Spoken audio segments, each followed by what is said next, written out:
여러분 안녕하십니까? 7월 29일 목요일 뉴스투데이 시작합니다. 23일 연속 코로나19 하루 확진자 수가 1,000명을 넘었습니다. 오늘 확진자 수는 1,600명대로 예상됩니다.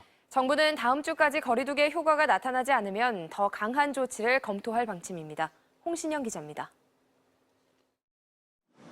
어젯밤 9시까지 확인된 코로나19 신규 확진자는 1,514명입니다. 전날 같은 시간과 청해부대원 확진자가 한꺼번에 반영됐던 지난주 수요일보다 200명 안팎 적습니다. 하지만 집계를 마감하는 자정까지 추가된 환자를 더하면 오늘 오전에 발표될 신규 확진자는 1,600명대 중반에 달할 것으로 보입니다. 하루 1,000명대 환자가 발생한 건 오늘로 벌써 23일째입니다. 비수도권의 확진자 비중도 높은 수준을 유지하고 있습니다. 어젯밤 9시까지 비수도권에서 발생한 환자는 501명, 전체 확진자의 33%에 달했습니다. 수도권을 중심으로 시작된 4차 대유행이 사실상 전국으로 번지면서 어제도 전국 17개의 시도에서 전부 확진자가 나왔습니다. 음식점과 직장, 체육시설 등 일상 공간을 중심으로 곳곳에서 집단 감염도 잇따르고 있습니다. 방역당국은 수도권 4단계, 비수도권 3단계의 현행 거리두기의 효과가 다음 주까지 나타나지 않으면 더 강력한 방역 조치를 검토할 계획입니다. 평가하면서 좀 나타나는 약한 부분들을 강화하는 조치를 검토하게 될 것이라고 보고 있습니다. 방역당국은 확산세를 막기 위해서는 앞으로 2주간 개개인이 방역 수칙을 철저히 지키는 것이 무엇보다 중요하다고 강조했습니다. MBC 뉴스 홍신영입니다. 하루 확진자 수가 지금보다 더 늘어날 수 있다는 전망이 나왔습니다. 정부는 하루 확진자 수를 700명대로 낮추는 게 1차 목표라고 밝혔습니다. 박진주 기자입니다. 지난 12일 정부는 확산세가 이어질 경우 이달 말 하루 확진자 수가 2,000명을 넘어설 수 있다고 예측했습니다. 다만 수도권 4단계 등 거리두기 효과가 나타나면 이달 말부터 감소세로 바뀔 거라고 전망했습니다. 4단계를 적용한 지 2주가 넘은 수도권의 경우 하루 평균 확진자 수는 900명대를 유지하고 있습니다. 확산이 억제되고는 있지만 그렇다고 감소세로 전환된 건 아닙니다.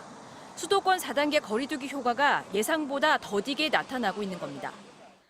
현재 수도권 쪽은 유행의 확산을 지금 어느 정도 차단하면서 반전으로 가느냐 아니면 여기서 반전을 못 시키느냐의 기로에 서 있는 상황이라고 보고 있고, 또 휴가철을 맞아 비수도권으로 이동이 늘어나고 전파력이 강한 델타 변이가 우세종이 되면서 하루 확진자 수가 지금보다 더 늘어날 수 있다는 전망이 나옵니다. 풍선 효과로 여행지 쪽으로 많이 감염이 되고 있어서 그쪽은 더 점점 늘어날 거예요. 2,400, 2,800 이렇게 쫙 올라갈 수가 있어요. 정부도 4차 대유행이 언제 정점에 다다를지 아직은 예상하기 어렵다며 하루 확진자 수를 4차 유행 직전인 700명대로 낮추는 것이 1차 목표라고 밝혔습니다.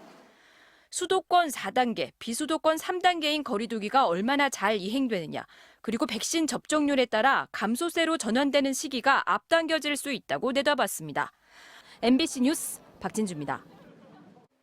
미국 연방준비제도가 기준금리를 동결하며 코로나19 확산 이후 계속된 제로금리 정책을 유지하기로 했습니다. 다만 경기 부양의 또 다른 축인 자산 매입 정책에 대해서는 향후 축소 가능성을 시사했습니다. 박성원 기자입니다.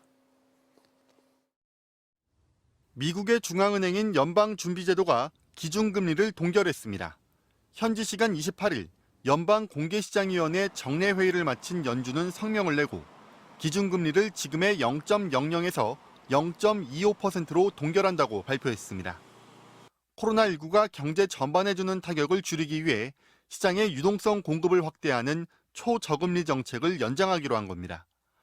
이번 금리 동결은 보름 전 제롬 파월 연준 의장이 금리 인상은 없을 것이란 취지의 언급을 하면서 이미 예상됐던 결정이었습니다. 오히려 시장은 제로금리와 함께 경기 부양의 한 축을 맡고 있는 자산 매입의 축소 가능성에 주목했습니다. 매달 1,200억 달러 규모의 민간 자산을 매입해 시장에 돈을 풀고 있는 연준은 일단 지금의 매입 규모를 유지하기로 했습니다. 다만 자산 매입 축소로 돌아설 전제 조건으로 제시된 2% 이상의 물가 상승률과 완전 고용에 대해서는 진전이 이뤄지고 있다고 밝혀 목표치에 근접하고 있음을 시사했습니다. We also reviewed some considerations around how our asset purchases might be adjusted, including their pace and composition, once economic conditions warrant a change. 이에 대해 현지 언론들은 미국 경제가 계속 회복세를 보일 경우 자산 매입 규모를 줄이겠다는 뜻을 밝힌 것이라며 사실상 관련 논의가 시작됐다고 평가했습니다. 이르며 올해 말 연준이 자산 매입 규모를 축소하며 양적 완화 철회에 나설 것이란 분석이 나오기 시작했습니다. 그러나 코로나19 사태 전과 비교해 미국 내 일자리가 680만 개 적을 정도로 고용 문제가 해결되지 않았고 델타 변이 확산이 경제 회복을 더디게 할 수 있어 향후 경제 상황을 좀 더 지켜봐야 한다는 신중론도 제기되고 있습니다. MBC 뉴스 박성원입니다. 미국 보건당국이 마스크 착용을 권고하고 나선 지 하루 만에 곳곳에서 반발이 이어지고 있습니다. 공화당 주지사들은 마스크는 개인 선택의 문제라고 반대했고 일부 지역에서는 아예 마스크 착용 지침을 무력화하는 법안을 통과시켰습니다. 워싱턴에서 김수진 특파원입니다. 미국 정부의 마스크 착용 지침에 대해 공화당 소속 주지사들이 공개적으로 반대 의사를 밝혔습니다. 텍사스와 플로리다, 애리조나와 아칸소 등 모두 백신 접종률이 낮아 최근 환자가 크게 늘어나는 곳입니다.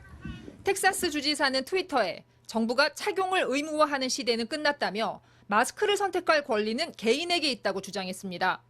이번 주부터 실내 마스크 착용 지침을 내렸던 미주리주의 세인트루이스에서는 아예 시의회에서 마스크 착용 지침을 무효화하는 법이 통과됐습니다. The motion carries. The public health orders are terminated. 미국 정부가 마스크 지침을 내리기 하루 전 애리조나주에서 열린 한 보수단체 집회. 트럼프 전 대통령도 참석했는데 마스크를 착용한 사람을 찾아볼 수 없었습니다. 집회 참가자들은 마스크와 백신 접종을 반대하며 목소리를 높였습니다. No one should be forced to take a vaccine against their will. 곳곳에서 반발이 이어지고 있지만 백악관은 연방 공무원 200만 명에 대해 백신을 의무화하는 방안을 검토하고 나섰습니다. While no decision has been finalized, I will say that the attestation of vaccination for federal employees is one option under strong consideration.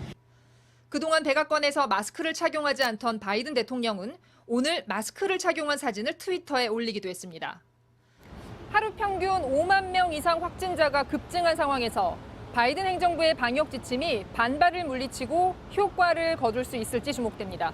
워싱턴에서 MBC 뉴스 김수진입니다.